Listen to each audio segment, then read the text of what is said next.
A new take on an old classic. The Taming of the Shrew features one of humanity's most famous battle of the sexes. The man thinks that he can treat a woman like a cold-hearted manipulator, and the woman is a tough customer who wants to be respected and loved. Joining us now are the co-directors for the show, Leslie Richards, along with Kathleen Welker. Ladies, thank you for being here. I know you guys have a big night, big weekend ahead of you. I know that Shakespeare in Civic Plaza kicks off this weekend. First things, let's talk about this. The first question anyone asks when you're doing Shakespeare, what's the concept? What is the concept of Taming of the Shrew? When does this take place? We have set it in the late 1800s in New Mexico. Okay. In Santa Fe, particularly.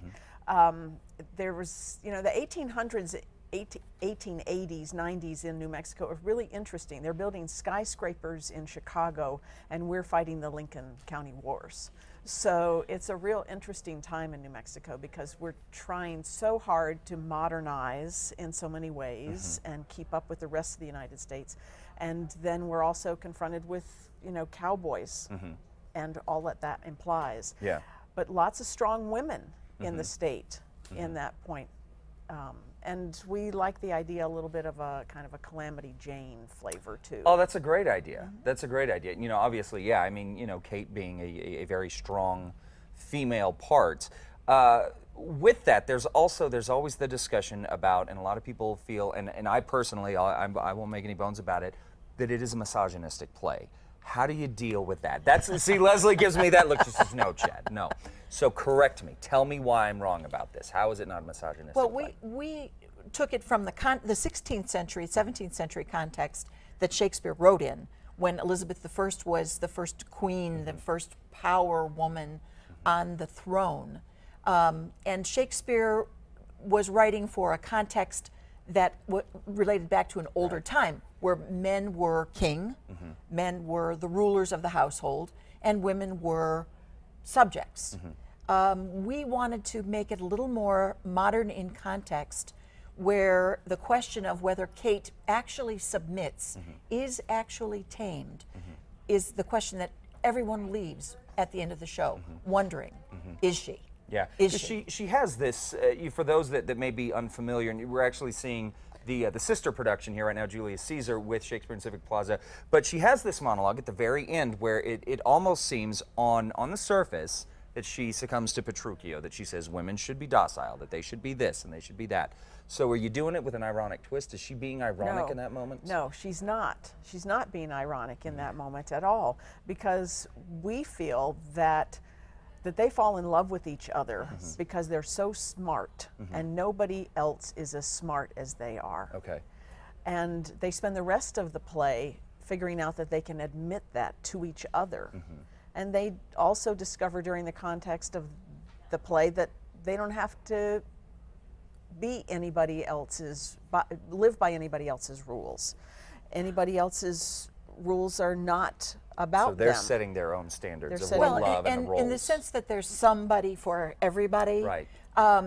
If you look at Kate as being a little outside her time, a little too independent, a little too strong-minded for her time, Petruchio is not looking for that ideal woman. He's looking for someone independent. He's looking for someone headstrong, because he himself is a character slightly out of his own time. Gotcha. Okay, you're selling me on it. I'm buying what you're selling here, ladies. All right, so let's talk about the concept of doing Shakespeare in Civic Plaza. Shakespeare, back when he was, you know, writing and performing for Queen Elizabeth, King James, it was outside. It was in an outdoor arena with, you know, groundlings that were loud and crazy. Maybe not so dissimilar to Civic Plaza on a Saturday night. Now, so what is it like producing this show, producing Shakespeare in Civic Plaza? What are some of the challenges and some of the rewards? Because there's got to be some rewards to doing this.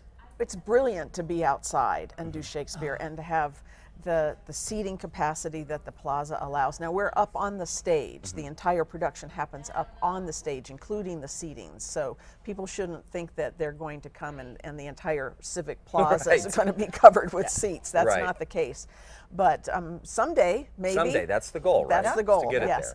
there. But being outside is great, and Taming of the Shrew largely happens outside. And there's in other plays, there's so many great big battle scenes and things like that. So that's a great opportunity for us.